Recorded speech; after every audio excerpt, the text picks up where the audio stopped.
গিরিশ নরেন্দ্রের প্রতি, মানুষে অবতার না হলে কে বুঝিয়ে দেবে? শ্রীজীবন কৃষ্ণ: কে বুঝিয়ে দেবে বাবা? আমি আমি কতবার তোদের বলেছি, ওরে আমি তোদের মতন একটা মানুষ, আমায় খেতে হয়, আমায় ঘুমোতে হয়, অসুখ করলে ডাক্তার দেখাতে হয়, অতি সাধারণ একটি মানুষ। দ্বৈতবাদে বলি, মানুষের অন্তর থেকে ঈশ্বর তাদের বুঝিয়ে দেবেন, সেখানে আমার রূপটা তারা দেখে। তাহলে এই যে আমার বাহ্যিক রূপ, তোদের অন্তরের ঈশ্বর বল, ভগবান বল, ব্রহ্ম বল, সেই ওই রূপটি পরিগ্রহ করে তোদের অন্তর থেকেই তোদের বোঝাচ্ছে, তাই নয় কি? একেই ব্রহ্মত্ব বলে, আর এই ব্রহ্মত্বই তোদের বোঝাবে, সে অবতার নয়। হ্যাঁ, আমরা তো দেখছি পৃথিবীর ইতিহাসের দিকে তাকিয়ে কত কত অবতার, কত কত বোঝানোর চেষ্টা হয়নি তো। একমাত্র ভারতবর্ষের দিকে তাকিয়ে আমরা দেখছি অবতারের যে ইতিহাস, সেটা খুব পুরনো নয়, তাই না? খুব পুরনো নয়। ভারতবর্ষের ইতিহাসে অবতারত্ব খুব পুরনো ধারণা নয়। অবতারত্ব বরঞ্চ ওই মধ্যপ্রাচ্য থেকে শুরু হয়েছে। ওদিকে খ্রিস্টান ওয়ার্ল্ডে খুব একটা ছড়ায়নি, তার আগে ওদের সব পেগান রিলিজিয়ন গুলো ছিল বিভিন্ন জায়গায়। আর গ্রিস বলো, রোম বলো, এইসব জায়গায় অবতার বলে ওরা ঠিক সেইভাবে বলেনি, কিন্তু খানিকটা খানিকটা ছিল। যেমন পুরোহিতের মধ্যে দেবতার ভর হতো, এইসব বলতো। বা সক্রেটিসকে পরবর্তীকালে বলা হয়েছে যে তার মধ্যে একটা শক্তি স্ফুরণ, কিন্তু অবতারত্ব বলা হয়নি। অবতার বলতে যা বোঝায় তা কিন্তু আমরা সত্যি সত্যি বলতে ওই যিশু থেকেই পাচ্ছি ঠিকঠাক। মোজেসকে বলা হয় বটে প্রফেট অমুক তসুক, কিন্তু তার কোনো সেই রকম জিনিস, সেই রকম স্পষ্ট কথা আমরা পাইনি।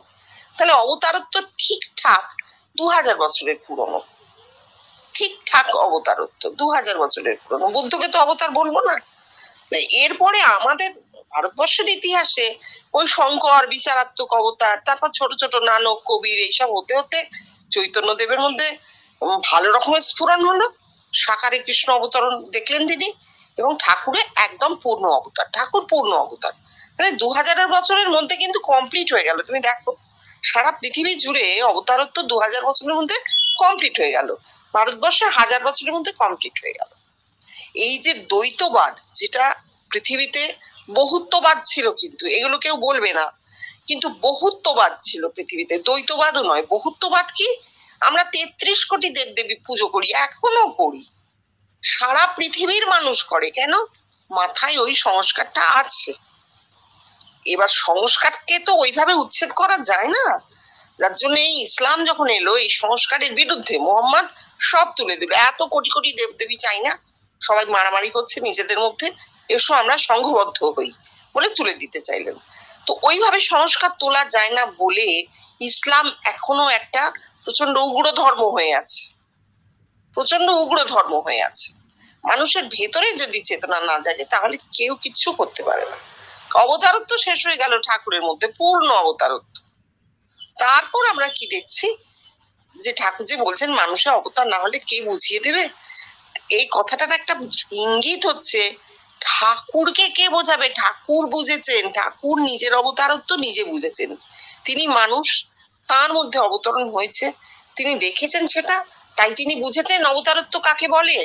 এতকাল মানুষ জানতেই পারেনি অবতারত্ব কাকে বলে, ঠাকুর নিজে দেখে নিজে বুঝলেন অবতারত্ব কাকে বলে, আর কাউকে বলেননি। কেননা সামনে বসা অতগুলো লোক কেউ অবতার হবে না, মানুষের অবতারত্ব আর কারোর হবে না, বেশটি অবতার, বেশটি একটি দেহে হবে, তাই তিনি বুঝেছেন।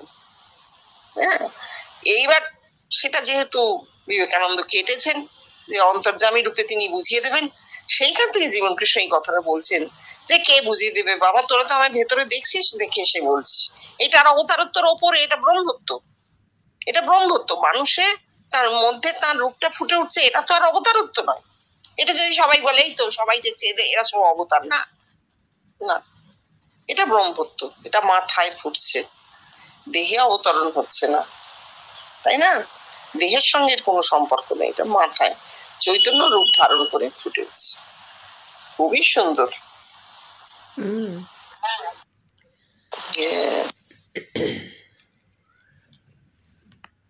শ্রীরামকৃষ্ণ, বাপ যে ছেলের হাত ধরে সে কখনো খানায় পড়ে না। শ্রীজীবন কৃষ্ণ, এইটি ধারণা। হ্যাঁ, কঠিন ধারণা, এইটুকুর জন্য খুলতে হলো, কিন্তু কঠিন ধারণা। আমার হাত যে ঈশ্বর ধরে আছেন, এই বিশ্বাস, এই বিশ্বাস কি প্রত্যয়, দৃঢ় প্রত্যয় কি করে হবে বলো? সর্বসময় আমার অহংটা জেগে আছে, আমার অজ্ঞাত সারে, অহংকার বলছি না, অহংটা জেগে আছে, অহংবোধ, যে আমাকে এই সময় ঘুম থেকে উঠে পড়তে হবে। আমার যদি স্থির প্রত্যয় থাকতো তাহলে কি হতো? আমি নিশ্চিন্তে ঘুমোতাম, নিঃশঙ্ক ঘুমোতাম। ভোর হবে, আমার ঘুম ভাঙবেই, ঘুম ভাঙিয়ে দেবে ঈশ্বর, ঘুম ভাঙিয়ে দেবেন। এই নিশ্চিন্ত স্থির প্রত্যয় আমার থাকতো, তা নয়। আমার অহংবোধ আমাকে অত্যন্ত ভয় দেখিয়ে ঘুম পাড়াচ্ছে, যে ভাই তুমি কিন্তু ভোরবেলা উঠো। হ্যাঁ, ঘুম থেকে উঠে আমাকে পরপর পরপর আমার মাথার মধ্যে ভাবনা চলছে যে এই কাজটার পর ওইটা, ওইটার পর ওইটা করতে হবে। যদি প্রত্যয় থাকতো, যদি ঈশ্বর আমার হাত ধরেছে, ঈশ্বর জানেন, আমি কি জানি, এটা যদি আমার মনে হতো, তাহলে কাজগুলো স্পন্টেনিয়াসলি আমার দ্বারাই হতো, এই শরীরটা দিয়েই হতো। কিন্তু সেখানে ওই প্ল্যানিংটা থাকতো না। আমরা কি প্ল্যানিং করি না? আমরা সারাক্ষণ প্ল্যান করছি, অজ্ঞাত সারে প্ল্যানিং মাথায় চলছে। এই অজ্ঞাত সারে প্ল্যানিং চলা, এইটে বন্ধ হয়ে যায় যদি মাথায় ধারণা হয়। সেটা তো স্বতঃস্ফূর্ত ভাবে হবে, যা করবার ঈশ্বর করবেন, আমি আর কি করব। এই অবস্থাটা কখন হয়? যখন মাথায় সেটা অজ্ঞাত সারে ক্রিয়া করে। জোর করে এই ধারণা আনা যায় না। জোর করে মাথায় ধারণা, ধারণা মানে ধারণ করা, মাথায় ধারণ হবে, এটা আপনা থেকে হবে, এই জোর করে হয় না, অভ্যেস করে হবে না। শ্রীরামকৃষ্ণ, সাপ আর সাধু ঘর করে না। শ্রীজীবন কৃষ্ণ, আমারও ঘর নেই। আজ বুঝলাম নিজের ঘর থাকলে পরের ঘরে ঢোকা যায় না। পরের ঘরে মানে পরের দেহে এই ব্যবহারিক ও আত্মিক দুইয়েতেই নেই। হ্যাঁ, ঘর নেই, দেহাতীত অবস্থা, বিদেহ অবস্থা হয়েছেন বলেই অত লোকে তাকে দেখেছে, তাই না? আর ওই বিদেহ অবস্থার জন্যই অত মানুষ তাকে দেখেছে। দেহাতীত হয়ে গিয়েছিলেন, চৈতন্য ঘর ছেড়ে জগৎ ব্যাপ্ত হয়ে গেছে, এটাই পরের ঘর, জগৎ।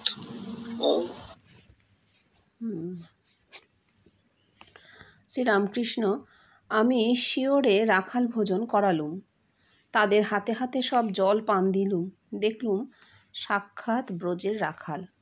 শ্রীজীবন কৃষ্ণ, আচ্ছা বলতে পারিস তোরা কেন আমায় দেখিস? এই যে তোরা আমায় দেখিস, তার মানে ক্রমাগত চেষ্টা চলেছে এই বোঝাতে যে তত্ত্বমসি, অর্থাৎ তুই সেই ভগবান। আর ঠাকুরে কি দেখলেন বল দেখি? সব দেখলেন সাক্ষাৎ ব্রজের রাখাল। এ যাবৎ শুধু কল্পনাই ধর্ম হয়ে এসেছে। এই সত্য ধর্ম কি দ্বৈতবাদে বলি, ভগবান এইখানেই দেখাচ্ছেন। আসলে দ্বৈতবাদে প্রতীক, বুঝেছো? দ্বৈতবাদ মানে কিন্তু প্রতীক হয়ে যাচ্ছে। একমাত্র অদ্বৈতবাদে কিচ্ছু নেই, আমি ছাড়া কিছু নেই তো, একা আমি।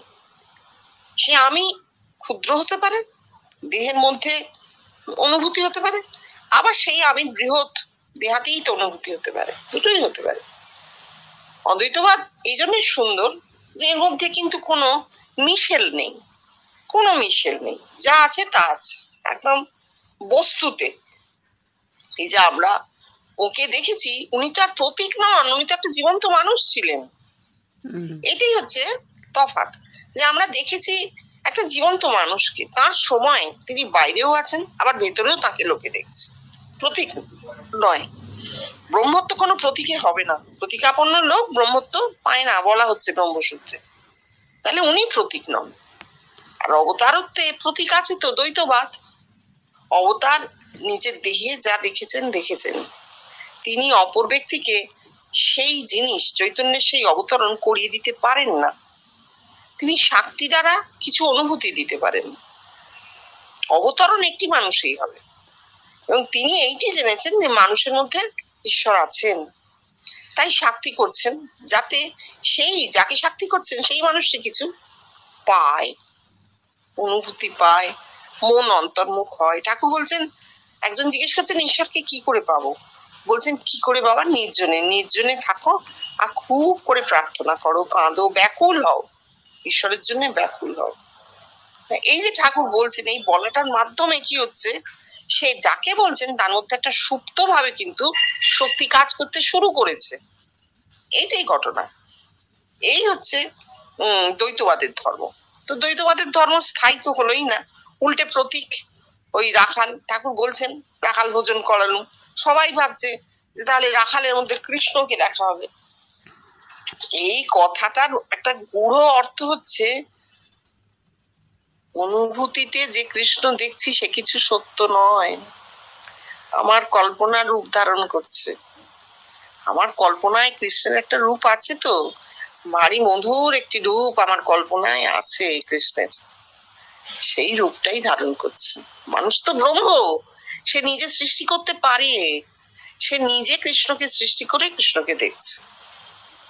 এইটা দ্বৈতবাদ, এইটা দ্বৈতবাদ। আর জীবন কৃষ্ণ যে কথা বলছেন সত্য ধর্ম, সেটা দ্বৈতবাদ নয়, তা অদ্বৈতবাদ। যদিও তিনি বলছেন ভগবান এখানে দেখাচ্ছেন, হ্যাঁ, তা না বললে এই কথাটা বলতে হবে, ভগবান এখানে দেখাচ্ছেন। তার কারণ যারা বসে আছেন ঘরে, বা এখনো আমরা যারা আছি, আমাদের দ্বৈতবাদ এখনো সম্পূর্ণভাবে বিনষ্ট হয়নি। তাই জন্য ভগবান করছেন, এটা বললে খানিকটা নুইয়ে যায়, মাথাটা একটু নুইয়ে যায়, এই আর কি। হ্যাঁ। শ্রীরামকৃষ্ণ সন্ন্যাসী নারীর ছবি হেরবে না। শ্রীজীবন কৃষ্ণ, এর অপর মানে এ যাবৎ কেউ সন্ন্যাসী হয়নি।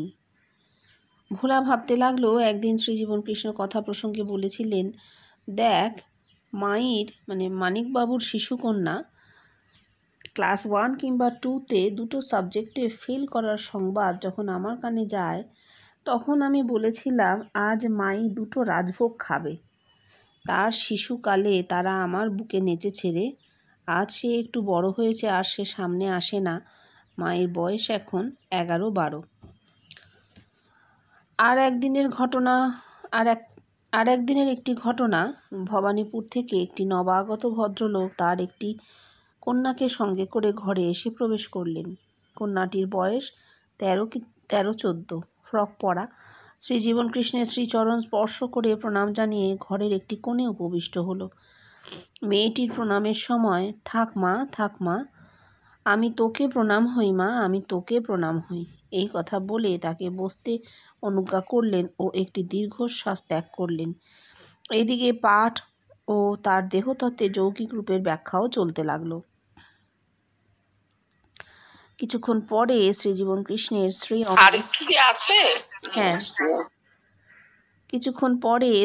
কৃষ্ণের শ্রী অঙ্গের পরিবর্তিত অবস্থা পরিলক্ষিত হতে লাগলো। তার দেহ ঘামতে লাগলো ও অস্থিরতা বাড়তে লাগলো। শেষে ভদ্রলোকটিকে উদ্দেশ্য করে করুণা মাখা স্বরে বললেন, বাবা তুমি আজ মাটিকে নিয়ে এসো, আবার যেদিন আসবে তুমি একা এসো, এখানে মায়েরা কেউ আসে না বাবা। ভদ্রলোকটি বললেন, আপনার এত কষ্ট হবে জানলে আমি কখনোই আমার মেয়েকে সঙ্গে আনতাম না, আমার অজ্ঞাত অপরাধ ক্ষমা করবেন। ভদ্রলোকটি প্রণাম করে চলে যাওয়ার কিছুক্ষণ পর তিনি স্বাভাবিক অবস্থায় ফিরে এলেন। পাঠ চলতে লাগলো। কিছুক্ষণ পরে বললেন, দেখ ওই ভদ্রলোকের সঙ্গে ওই ছোট্ট মাটি এসেছিল। ভাবলাম আহা, এসেই যখন পড়েছে শুনুক কিছুটা ঠাকুরের কথা। কিন্তু বাবা আমার মন চাইলেও দেহ নিল না।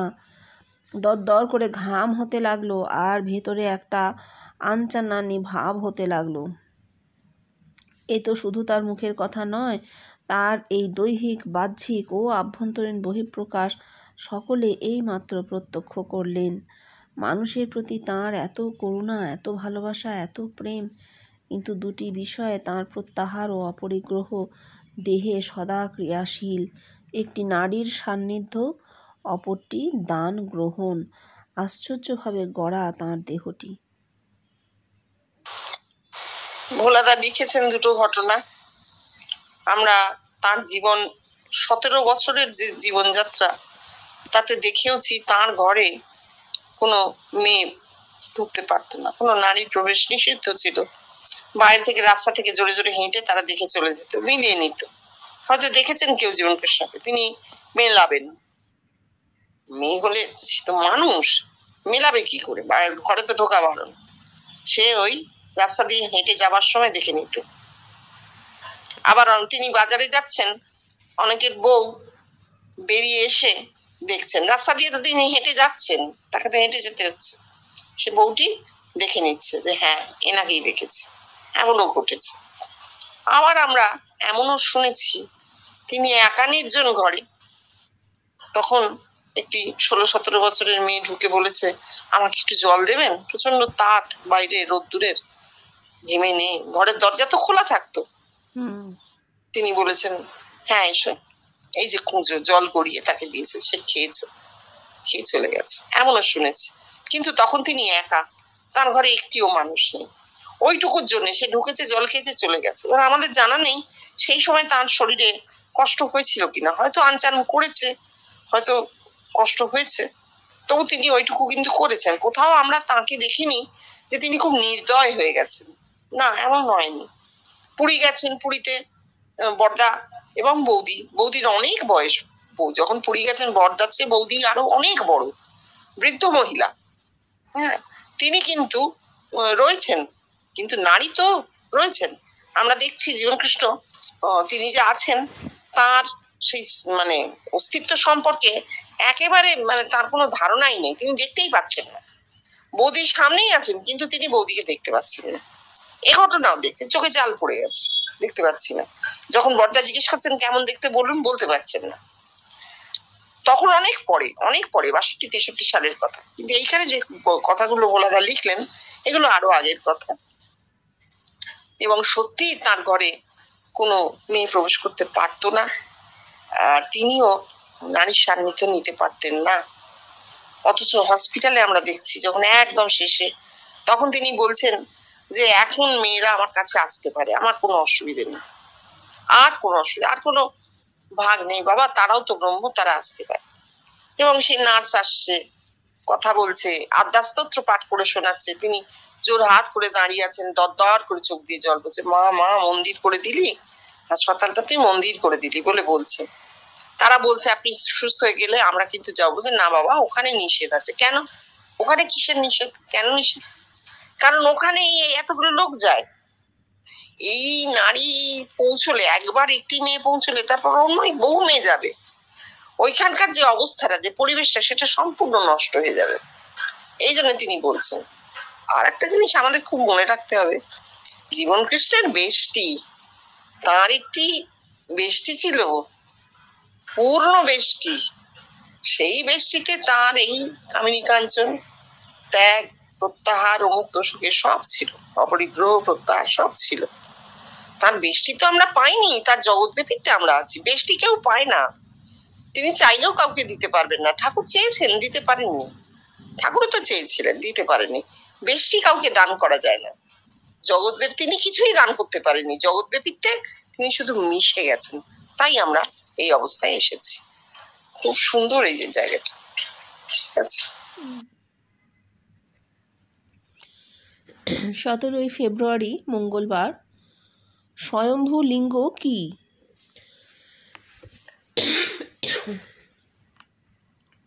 সহস্রারে আপনা হতে আত্মার সংকলন।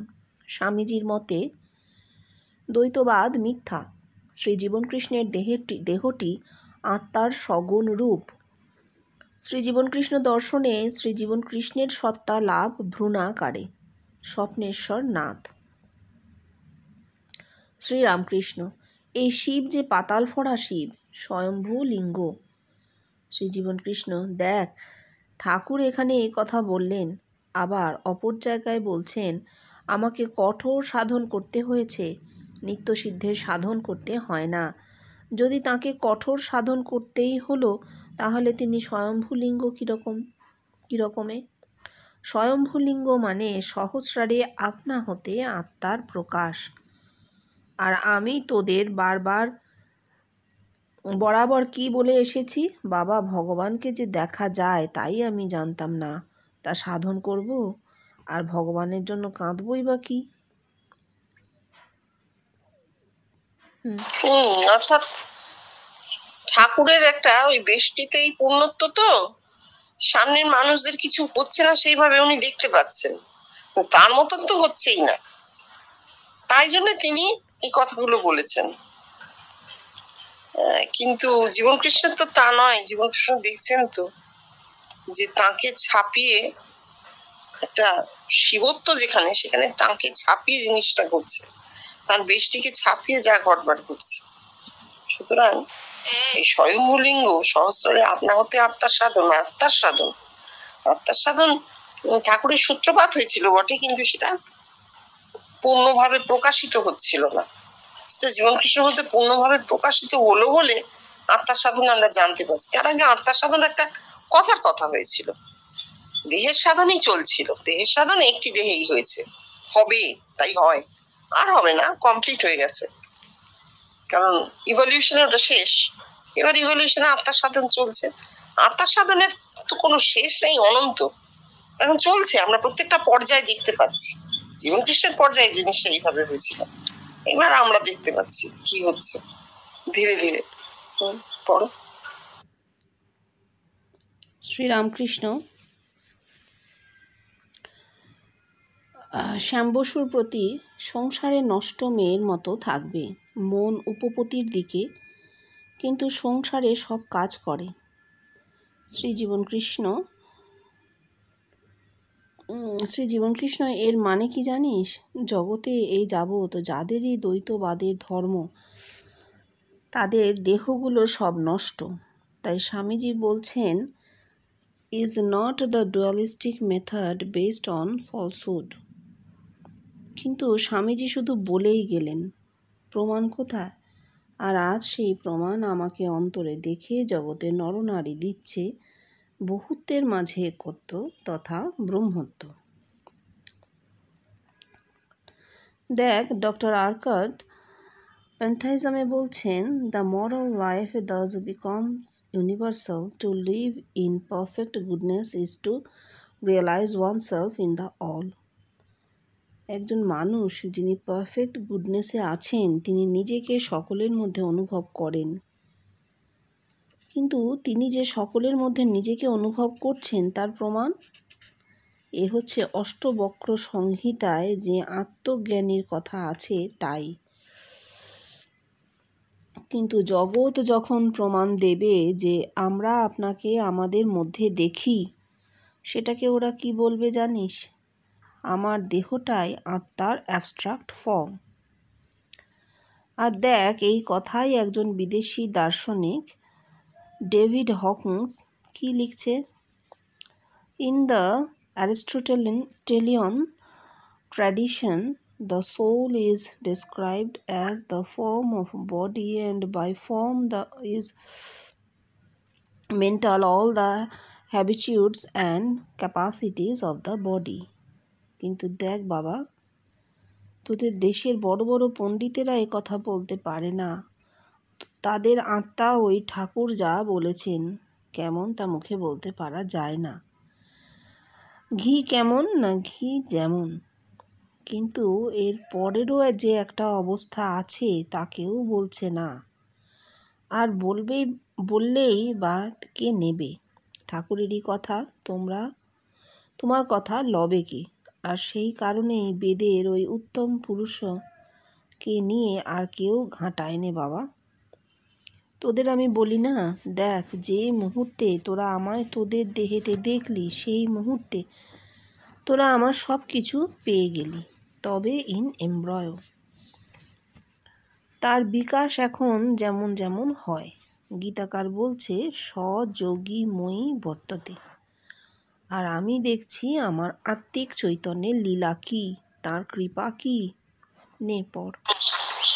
এই আত্মিক চৈতন্য কথাটা উনি বলে দিলেন বলে এই আমাকে দেখে আমি এমব্রায়ো হিসেবে ঢুকছি, তারপর তার প্রকাশ, এই জায়গাটা সুন্দর পরিষ্কার হয়ে গেল। এখানে আমি যারা হঠাৎ শুনবেন তারা ভাববেন বাবা কি অহংকার, আমি করছেন না। আমার আত্মিক চৈতন্য তো এক, সবার আত্মিক চৈতন্য ওই রূপটা ধারণ করছে। এখানে প্রথম থেকে বলি, ঠাকুর যখন নষ্টমের কথা বলছেন এবং জীবনকৃষ্ণ কি বলছেন সেটা শুনে, যে সব দেহগুলোই নষ্ট, যতই এটা তুমি প্রতীকে বলো না কেন নষ্ট মেয়ে, সে উপপতির দিকে তার মন থাকে, সংসারের কাজ করে, ব্যবহারিক জীবনে যেটা ঘটে সেইটাকে ঠাকুর বলছেন আত্মিকে, উল্টোটা হবে আর কি। ঠিক আছে, আমরা বুঝতে পারছি যেটা একটা অত্যন্ত শুদ্ধ অবস্থার কথা ঠাকুর বলছেন, কিন্তু ব্যবহারিকে নষ্ট মেয়ে, তার মাথার সেল নষ্ট হয়েছে, তো সে কোথাও সত্যভ্রষ্ট হয়েছে, তাই নয় কি?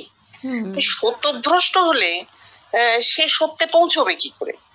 একবার যদি কেউ ব্যবহারিকেও সত্যভ্রষ্ট হয়, তার মধ্যে সত্যের স্ফুরণ হবে কি করে? দেহ নষ্ট। এই দ্বৈতবাদের কথা ঠাকুর বলছেন, পতিও আছে উপপতিও আছে, সতী পতিতে পরিণত হয়, কিন্তু হচ্ছে না কেন? উপপতি আছে, মাঝে একটি রূপ আছে, দ্বৈতবাদ কি করে? অবস্ট্রাকশন তৈরি করে। তুমি অদ্বৈতের দিকে যাচ্ছ, তোমার মাঝখানে একটা অবস্ট্রাকশন হয়ে দাঁড়ায় দ্বৈতবাদ। আমরা কি করে জানতে পারছি এটা? ঠাকুর ধ্যানে সমাধি হবে, হচ্ছে না, কিছুতেই সপ্তমভূমিতে মন যাচ্ছে না, যতবার মন হচ্ছে ততবার মায়ের সেই ভুবন মোহিনী রূপ এসে আলো করে দাঁড়াচ্ছে, ইষ্ট এসে দাঁড়াচ্ছে। এই ইষ্ট তো ঠাকুরের কল্পনা, মায়ের রূপ, অথচ জ্যান্ত এসে দাঁড়াচ্ছে।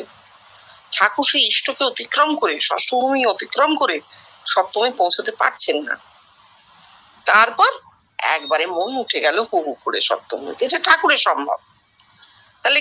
তাহলে ব্যাপারটা কি হলো? অদ্বৈত ভূমিতে যে তিনি যাবেন, তার আগে অবস্ট্রাকশন দ্বৈত ভূমিতে, ষষ্ঠ ভূমি দ্বৈত ভূমি, ঈশ্বর সাক্ষাৎকার দ্বৈত অনুভূতি, দ্বৈতবাদের অনুভূতি। তাহলে দ্বৈতবাদ আমাদের দেহে একটা অবস্ট্রাকশন তৈরি করেছে, যে নষ্ট মেয়ে, তার ব্রেন সেল নষ্ট হয়েছে, সে সত্যভ্রষ্ট হয়েছে। কেন? সত্যের পথে তার একটি কল্পনা রূপ ধারণ করে দাঁড়াচ্ছে, তার উপপত্তি রূপ ধারণ করে দাঁড়াচ্ছে। ঠিক আছে, পতি নয় কিন্তু উপপত্তি। খুব সুন্দর উনি বলেছেন যে ব্রহ্মত্বে এসব কিছু নেই, প্রমাণ সমেত একটি মানুষের রূপ ভেতরে ফুটে উঠছে। এরপর আর্কাট বা অষ্টাবক্র সংহিতা, তুমি যেটা বলেছো, এর কোনো ব্যাখ্যার দরকার নেই, উনি সুন্দর করে বলে দিয়েছেন। একদম শেষে বলছি যে একজন বিদেশি দার্শনিক ডেভিড হকিন্স কি লিখেছে, বলছে অ্যারিস্টটলের ট্র্যাডিশন অনুসারে সোল বা আত্মাকে একটি মানুষের রূপেই ডিসক্রাইব করা হয়েছে। একটা অদ্ভুত জিনিস উনি পেয়েছেন এবং বলছেন, আমাদের দেশের এত দর্শন, এত শাস্ত্র, কোথাও আত্মার রূপ কি সেটা বলা হয়নি। হিরণ্ময় পুরুষ, অমুক তসুক সব বলা হয়েছে, সেই পুরুষের রূপ কি কোথাও বলা হয়নি। উল্টে সহস্র শীর্ষ, সহস্র হস্ত, এসব করে একবারে একটা বিভৎস ব্যাপার। উনি বলছেন সে আবার কি রে বাবা, এ তো খুব বিদঘুটে ব্যাপার। একমাত্র এইখানে আমরা দেখছি যে একজন দার্শনিক পরিষ্কার বলে দিচ্ছেন যে গ্রিক দর্শন অনুসারে, অ্যারিস্টটলের দর্শন অনুসারে আত্মা একটি মানুষের রূপ, একটি মানুষের রূপই তার আত্মা। এটা কি অদ্ভুত না? তাদের কিভাবে তারা মাথায় ফেলেছিল, অ্যারিস্টটল কিভাবে বললেন আমরা বলতে পারি না। ঘি কেমন না ঘি যেমন ঠাকুর বলছেন, কেন ঠাকুর তো বলতে পারলেন না যে তুমি যদি ভেতরে একজন মানুষকে দেখো, সেইটাই তোমার রূপ, সেটাই তোমার আত্মার রূপ। এইটা আমরা জীবন কৃষ্ণের সময় এসে দেখলাম যে হ্যাঁ, আমরা একজন মানুষকে দেখতে পেয়েছি। তার সময় তাকে ঘিরে যারা ছিল, মানে তারা তো অনেকেই আগে থেকে না জেনে, না শুনে, তার কথা না দেখে, কিচ্ছু তার কথা না জেনে তার কাছে এসেছে, হঠাৎ স্বপ্নে দেখেছে, হঠাৎ দর্শন হয়েছে, হঠাৎ অনুভূতি হয়েছে, দেখে খুঁজতে খুঁজতে তার কাছে এসে পড়েছে। এমন অনেকের হয়েছে, তার কাছে না এসে আগে তাকে দেখেছে, তারপরে তাকে এসে মিলিয়েছে।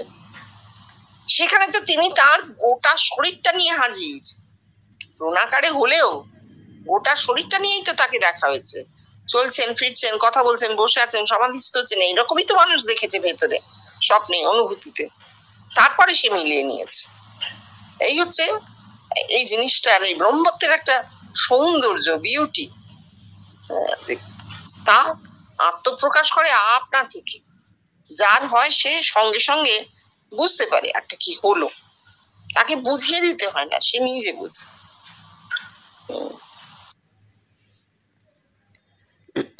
শ্রীরামকৃষ্ণ, প্রলয়ের সময় সব ধ্বংস হয়ে যাবে, কিছুই থাকবে না।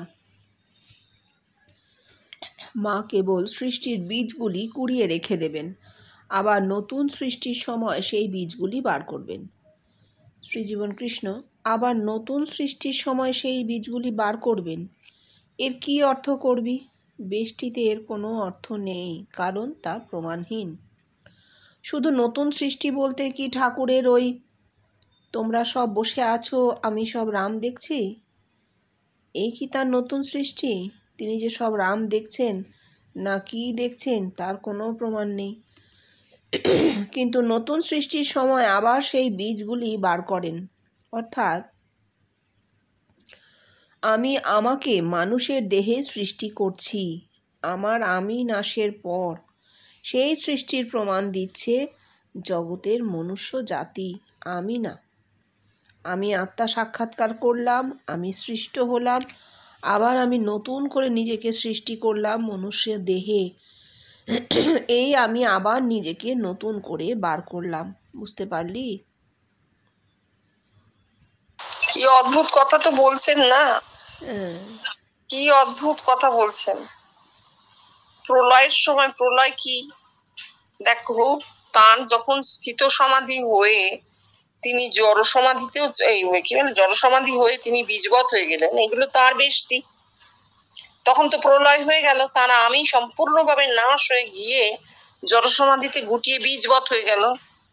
আত্মার মধ্যে জগৎ দর্শন হলো বিশ্বরূপ, সেই জগৎ গুটিয়ে বীজবৎ হয়ে গেল, প্রলয়। এই হচ্ছে প্রলয়। আত্মিকে ছাড়া প্রলয় এভাবে তো বোঝা যাবে না, যে মানুষটা সম্পূর্ণ অহং বীজবৎ হয়ে গেল।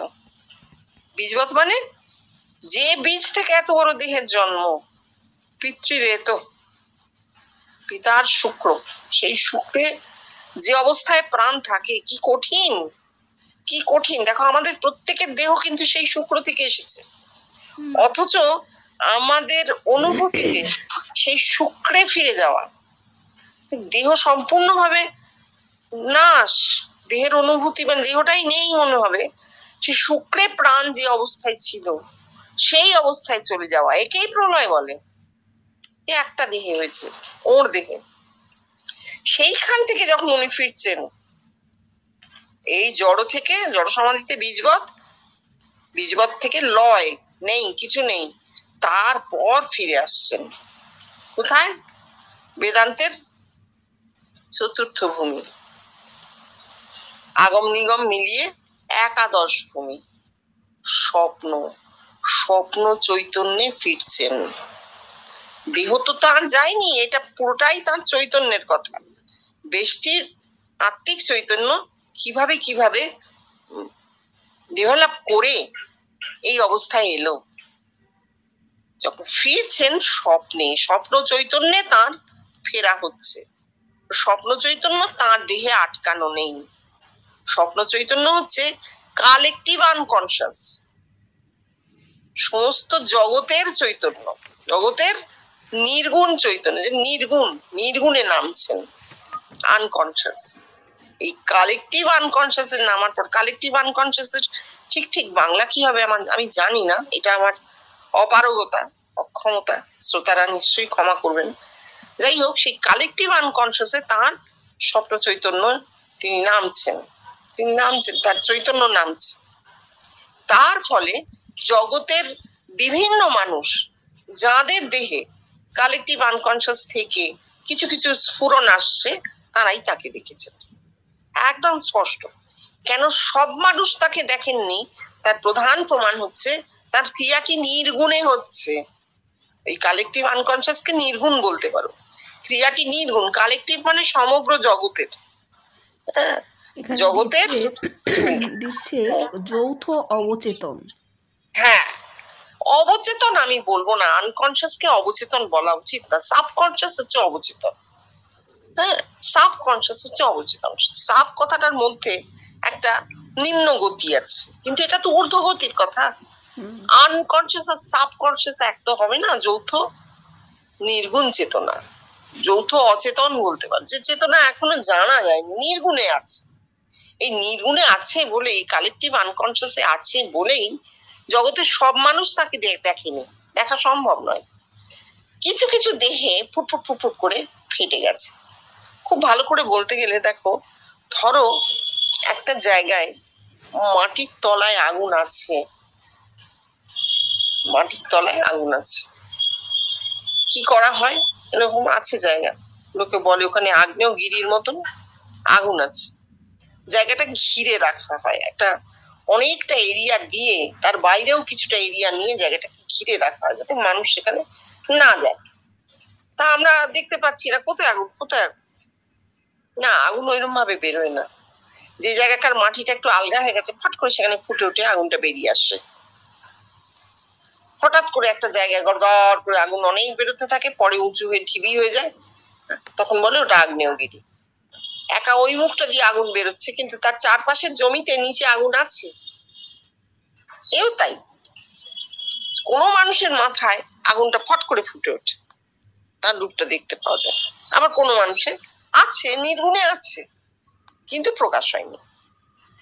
আমাদের সমগ্র মনুষ্য জাতির সাধনা, সমগ্র মনুষ্য জাতির বিবর্তন হচ্ছে সেই আগুনের প্রকাশ, অগ্নিবিদ্যা, আগুনের প্রকাশ ঘটবে, ঘটবে, ঘটতেই হবে।